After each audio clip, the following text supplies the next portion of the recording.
자, 오늘도 평화로운 선방입니다. 오늘도 회계사 기간 1급, 직무 일반, 스피드 암기 노트 네 번째 시간을 맞이했습니다.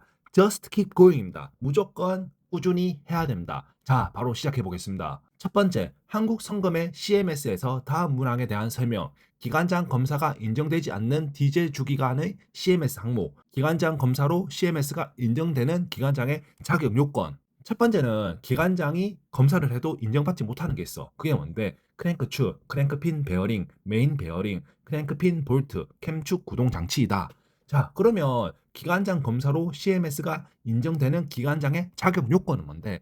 1급 기관사 면허를 소지하거나 기관장으로서 3년 이상 승선 경력이 있는 사람으로서 동형의 추진 기간을 갖는 선박에서 최소 1년 이상 승선 경력이 있는 사람을 말합니다. 두 번째는 해양환경관리법령에서 규정하는 소팹에 대해 다음 문항에 대한 설명이에요.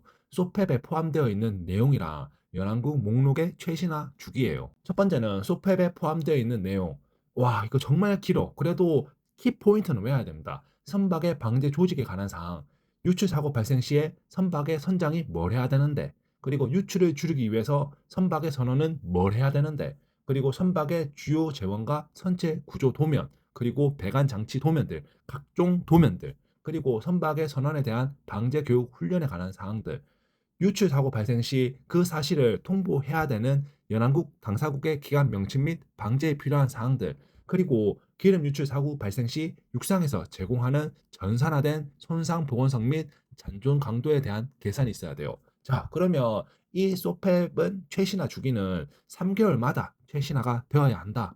솔라스 협약에서 규정하는 디젤 기관 독립구동용 비상수압 펌프에 관한 문제야. 시동 가능 조건이랑 시동 횟수를 한번 구해보래. 자, 시동 가능 조건은 용도에 좋은 상태에서 수동 시동이 가능해야 된다.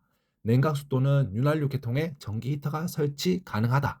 시동 횟수는 30분 내에 최소 6번 시동이 가능해야 되고 처음 10분 이내에는 최소 2번이 시동이 가능해야 된다. 네 번째 문제는 솔라스 협약 및 개정 규정상 선박 승무원들이 받아야 할 선박 보안의 교육, 훈련 및 연습에 관한 문제예요. 뭐가 있는데? 보안에 대한 교육 및 훈련 연습은 최소한 매 3개월마다 실시를 해야 돼. 매 3개월마다. 그리고 승선 인원이 25%가 교대되는 경우에는 3개월 내에 선박에서 시행된 어떠한 훈련 및 연습에 참여하지 아니한 인원들과 함께 선원 교대가 이루어진 날로부터 일주일 이내에 훈련을 해야 된다. 선원이 25% 바뀌면 일주일 이내에 훈련을 해야 된다. 그리고 육상이랑 합동 훈련은 매년 1회 실시하는데 그 사이의 간격이 18개월을 초과하면 안 된다. 1년 하는데 18개월을 초과하면 안 된다. 다섯 번째 문제예요. 마폴 협약에서 IOPP 서티피케이트 추록에 기록된 내용이 뭔데? 이거는 뭐 선박의 주요 항목, 뭐 선명, 선박 번호, 선적하, 총 톤수, 그리고 이제 기관 구역의 선적 폐수 및 연료 탱크로부터 기름 배출에 제어하기 위한 설비, 기름을 제어하는 설비는 기름 여과 장치겠지. 그리고 유성 찌꺼기의 저장 및 처리와 선적 폐수 저장 탱크, 그러면 슬러지 탱크의 상세, 슬러지의 처분 수단, 비즈 저장 탱크의 상세, 표준 배출 연금구의 설정, 설치, 그리고 선박 기름 오염 비상 계획서 비치 여부. 여섯 번째는 한국 선급의 선급 검사 중 대형 화물선의 입거 검사 시기에 관한 문제예요. 5년의 정기 검사 기간 이내에 적어도 2회의 입거 검사를 시행해야 된다. 두 번의 입거 검사 중 한 번은 정기 검사와 연계해서 시행해야 된다. 두 입거 검사 사이에는 36개월이 넘으면 안 된다. 5년마다 정기 검사를 하는데 5년 안에 2회의 입거 검사를 해야 되고 2회의 입거 검사 중에 한 번은 정기 검사와 연계를 해야 되고 두 입거 검사 사이는 36개월이 넘으면 안 된다. 자, 일곱 번째 문제는 발전기 문제예요. 병렬 운전 중인 1번, 2번 디젤 발전기에서 부하 증가 시 1번 발전기의 킬로와트 지시값이 급상승하고 동시에 2번 발전기는 RPR이 작동하여 ACB가 투입되는 상황이 자주 발생하였다. 그러면 가번호 조정 방법이 뭔데? 그러면 뭐겠어요? 1번 발전기 가바나의 스피드 드롭 설정값을 더 크게 조절하거나 2번 발전기 가버너의 스피드 드롭 설정값을 더 작게 조정해서 부하 분담이 균등하도록 조정해야 된다. 발전기는 병렬을 하면 균등하게 부하를 조정해야 된다. 그렇기 위해서 어떤 놈의 스피드 드롭을 올리든지 아니면 어떤 놈의 스피드 드롭을 낮춰서 갖게 한다. 여덟 번째 문제는 우리 스탠바이 중에 주기관 윤활유 압력은 정상이나 메인 루브 오일 인렛 로 프레셔의 오토 셧다운 램프가 켜지면서 주기관이 셧다운 됐어요. 그러면 셧다운된 원인이 뭐고 조치 방법이 뭔데? 자, 셧다운된 원인은 압력 스위치의 접점 불량이에요. 송수신용 신호 케이블의 불량, 연결관 콕의 폐색 또는 누설. 자, 조치 사항은 우리가 지금 입항 스탠바이잖아. 그러면 에러 펌프 끄고 막 할 수가 없어. 그럼 어떻게 해야 되는데? 우리 정말 잘하는 거 있잖아. 점프를 시킨다. 점프를 시키든지 아니면 신호 케이블이 불량하면 신호 케이블을 바꾸든지 연결관 콕의 폐색 또는 누설이 있을 경우에는 수리를 한다든지 해야 됩니다. 아홉 번째 문제는 주기관의 속도 편차에 PID 제어를 행하는 디지털 가버너에서 황천 항해 시 가버너의 적분 시간을 조금 더 크게 조절했을 경우 나타나는 현상이 뭔데 적분 시간을 크게 하면 어떻게 될까요?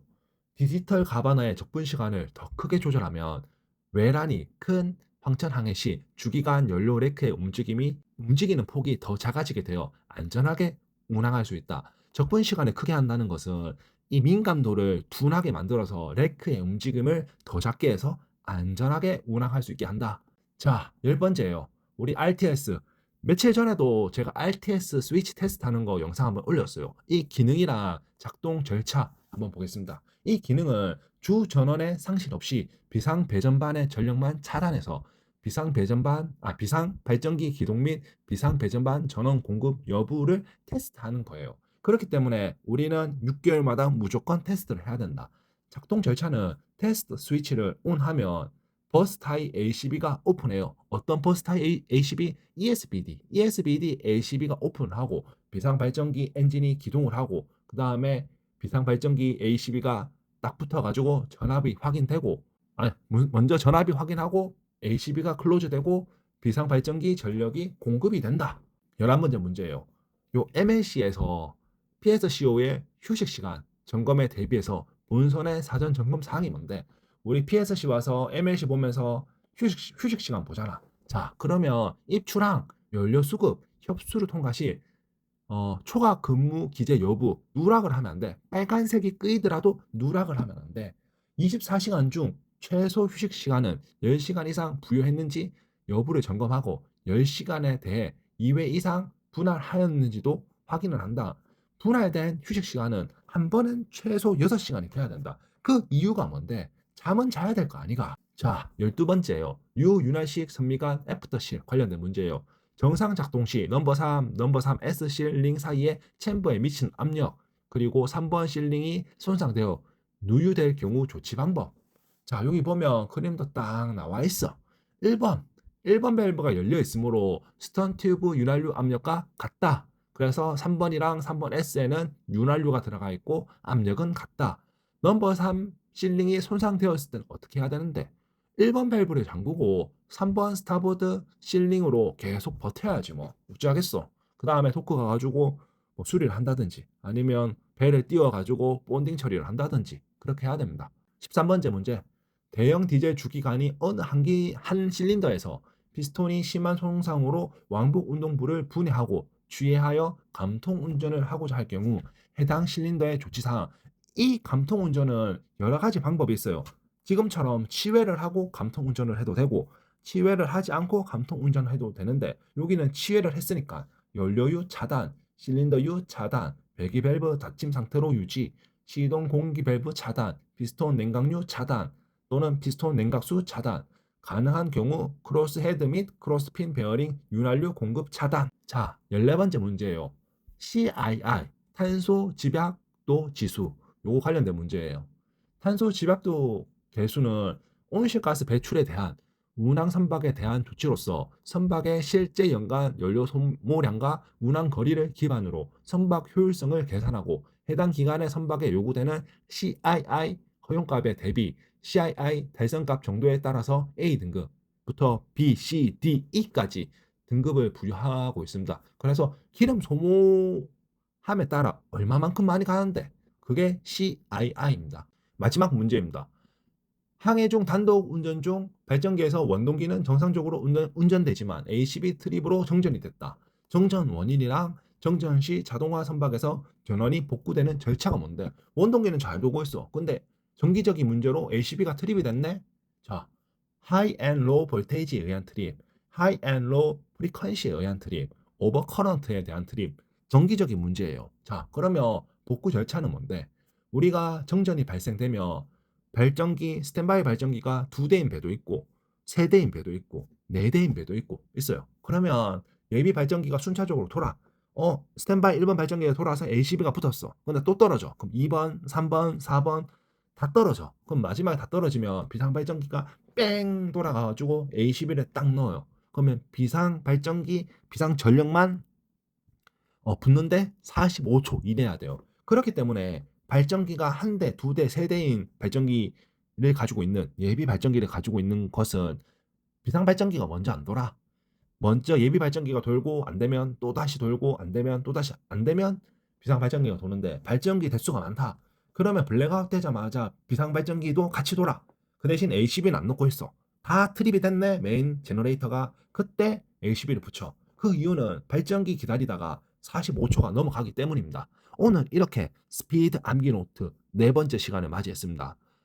우리 면접 열심히 해가지고 돈 많이 벌어야 됩니다. 진짜 휴가 때 개고생하잖아요. 그렇기 때문에 한 번 할 때 빠싹 해가지고 한 번에 합격하게 해야 됩니다. 오늘 이렇게 시청해 주셔서 감사합니다. 항상 건강하시고 행복한 하루 보내십시오. 감사합니다.